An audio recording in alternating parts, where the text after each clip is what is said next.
I want to talk to you quickly about audiobooks and how they can help you access this information. And I'm just, maybe a really good way to read some of the primary materials of, say, philosophy.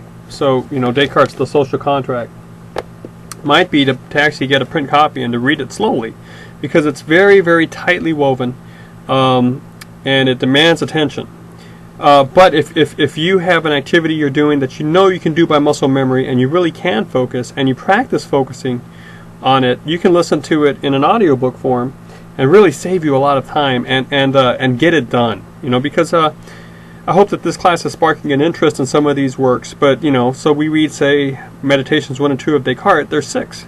What about the other? And that's just one work that he did. So this needs to become a longer task, a lifelong a task of thinking and learning, and not of critically assessing beliefs and values against the logic, against revealed truth, against all sorts of things, so that you can hold with conviction those ultimate propositions you end up truly convinced and believing are true for everyone. So how are you going to get the material? Now, the social contract is very, very tightly woven, so you have to be able to pay a lot of attention to it as you hear it or read it. Not so with other books like this one. This is No One Will Listen, a true financial thriller by Harry Markopoulos, who is the whistleblower for the Bernie Madoff scheme, and he outlines to you how he discovered that this was a Ponzi scheme, the most expensive one in history. It $50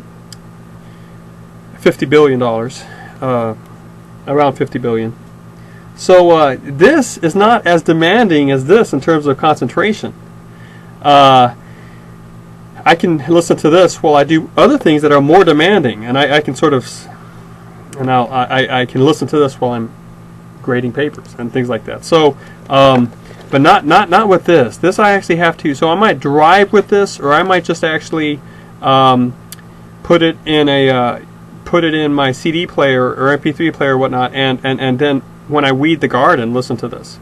Okay, but I am involved with consciously allocating time to go through audiobooks. I need new ideas. I need new data. I need fresh insights, so that I can be a very creative thinker. And I think that there is an ability, a natural ability some of you may have that you need to develop, but it'll only go so far if you don't give it material to work on. Okay, so now in putting the two together, I do want to say that it's only a superficial analysis that says there's a break between something that would be considered a great classical book and something like this.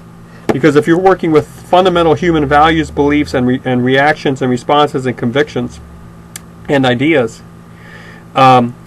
they change their manifestations depending on the culture and the time and the tools and the material available to them. But underlying it all may be the same impulse.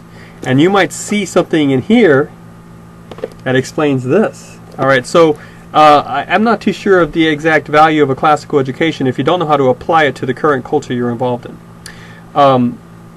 So I would encourage you to consider you're putting yourself on a moderate regime of audiobooks or documentaries, but audiobooks because they allow for a multitasking.